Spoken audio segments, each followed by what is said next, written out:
पंजाल खिते की बात करते हैं तो पीर पंजाल खिते में लगातार आतंकी गतिविधियां जो है वो बढ़ती हुई नजर आ रही हैं, जिसको लेकर कहीं ना कहीं चिंता का सबक अभी भी बना हुआ है। उसी पर बातचीत करने के लिए एसपी वेद इस वक्त हमारे साथ मौजूद है। सर, सबसे पहले किस तरह से देखते हैं एक बार फिर से इंडियन एयरफोर्स की कानवाई पर जो है हमला होता है, जिसमें एक वीर जवान जो है वो शहादत प्राप्त करते हैं और दूसरी तरफ 4 जवान घायल होते हैं।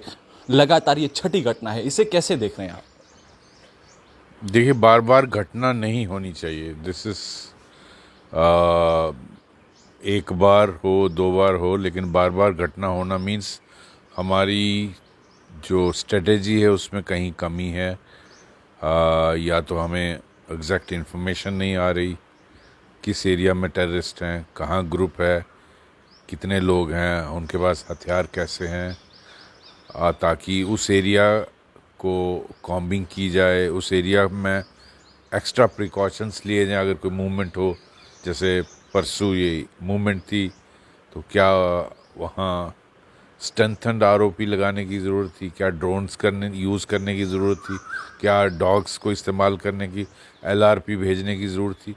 तो ये सारे जो सीनियर ऑफिसर्स हैं वहाँ के, आर्मी के हों या पुलिस के हों या पैरामिलिट्री के हों, मुझे पूरा यकीन है, विश्वास है कि वो इन मुद्दों पे जूझ रहे होंगे, और ये होना भी चाहिए, क्योंकि बार बार कैजुअल्टी होना हमारे लिए ठीक नहीं है। इसका मतलब कोई ग्रुप पार से आया हुआ है जो इस इलाके में ऑपरेट कर रहा है, और उनको लोकल सपोर्ट मिल रही है। बिना लोकल सपोर्ट के लंबी देरी तक ग्रुप ऑपरेट नहीं कर सकता। पार से कितना सामान लाएंगे? तो इसका मतलब स्लीपर सेल्स यहाँ एक्टिव हैं, उनके बारे में क्या इन्फॉर्मेशन है, लोकल ह्यूमन इंटेलिजेंस की ज़रूरत है ताकि पता चल सके। मैं समझता हूँ राजौरी पुंछ के लोगों को पहले भी बहुत उनका योगदान है टेररिज्म को फाइट करने में। कुछ लोग ब्लैक शीप हो सकते हैं जो उनकी मदद कर रहे हैं, लेकिन ओवरऑल राजौरी पुंछ के लोग बहुत उनका कंट्रीब्यूशन है टेररिज्म को फाइट करने में। मैं समझता हूँ लोकल पुलिस को, आर्मी को उनका इस्तेमाल करना चाहिए, ये बहुत ज़रूरी। सर, किस तरह से देखते हैं इस टोपोग्राफी को? और वहीं पर काफ़ी डेंस फॉरेस्ट है, हाइट आउट्स हैं और मेजर चैलेंजिंग है। आप बेहतर जानते हैं एक्सपोर्ट के तौर पर किस तरह की एग्जीक्यूशन होनी चाहिए। आपने भी अभी जिक्र किया कुछ एग्जीक्यूशन को लेकर, इनपुट्स को लेकर, इंटेलिजेंस को लेकर, इसको किस तरह से मॉडिफाई जो है वो किया जाए, क्योंकि इन्हें न्यूट्रलाइज किया जाए और ऊपर से चुनाव है उस बीच। ये मेरे ख्याल और 15 दिन में वहाँ चुनाव है, शायद 25 तारीख को चुनाव है, और इससे एक्सपेक्टेड ही था कि इस पीरियड में अगर टेररिस्ट ऑपरेट कर रहे हैं तो वो अटैक करेंगे, ताकि लोगों में एक डर का माहौल पैदा हो, लोग अपना फ्रेंचाइज एक्सरसाइज ना करें। जिस तरह से पाकिस्तान की इस्टेब्लिशमेंट अपने पाकिस्तान में लोगों को डिनाई करता है एक डेमोक्रेसी, ट्रू डेमोक्रेसी, वो नहीं चाहते कि जम्मू कश्मीर में भी लोग इस चीज़ को एक्सरसाइज करें। इसलिए ये डर का माहौल, ये इंसिडेंट करने की कोशिश करते हैं। और राजौरी पुंछ, जैसे आपने कहा, टेरेन वाइज बहुत डिफ़िकल्ट है, इसमें कोई शक नहीं।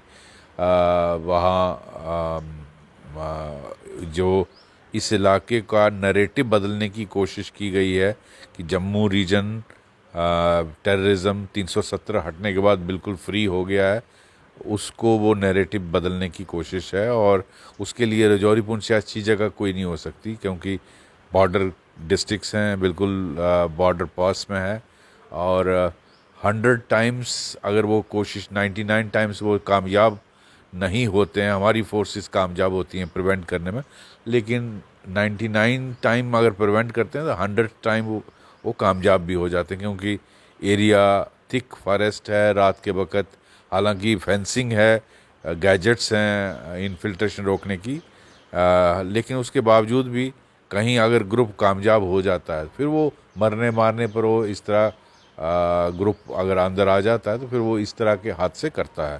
तो इसलिए ज़रूरी है कि लोकल लोगों की एक तो उनका इस्तेमाल किया जाए। मैं समझता हूँ बहुत सारे लड़कों को, 500,000 बच्चे को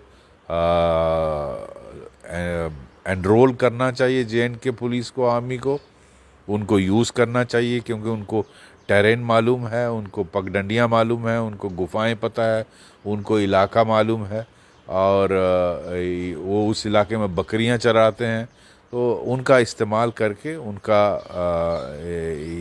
ह्यूमन इंट में उनको यूज़ करना चाहिए ताकि पता चल जाए किस एरिया में टेररिस्ट ग्रुप ऑपरेट कर रहे हैं, अगर कोई इन्फिल्ट्रेट हुआ है, और उसको इससे पहले कि वो हमारा नुकसान करें उनको न्यूट्रलाइज किया। सर कैसे देखते हैं बार बार कॉन्वॉय पे हमला होना, ढांगरी जैसा हमला होना, ये किस तरह की मंशा को दर्शाता है, सिक्योरिटी फोर्सेस को टारगेट करना, क्या आपको लगता है इसमें?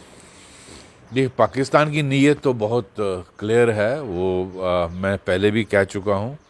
वो इकोनॉमिकली डाउन ज़रूर होंगे लेकिन वो उनकी नीयत में कोई तब्दीली नहीं आई है। वो अगर आज भी इकोनॉमिकली ठीक हो जाए, आज वो रोटी रोटी के लिए तरस रहे हैं, लेकिन उनकी जो डीप स्टेट है, एस्टैब्लिशमेंट है, वो आज भी उनकी नीयत वैसी ही है और वो चाहते हैं कि ये जो नैरेटिव है कि 370 के बाद हालात बेहतर हो गए, उसको बदला जाए और उसके लिए जम्मू रीजन को टारगेट किया गया है। और जम्मू रीजन में सबसे अच्छी लोकेशन उनको सूट करती है रजौरी पुंछ।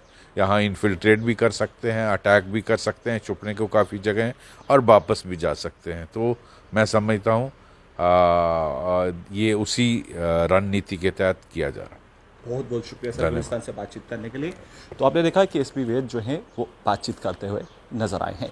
वीडियो जर्नलिस्ट अश्विनी सब्रवाल के साथ गुलिस्तान न्यूज़ से अनिल शर्मा की रिपोर्ट।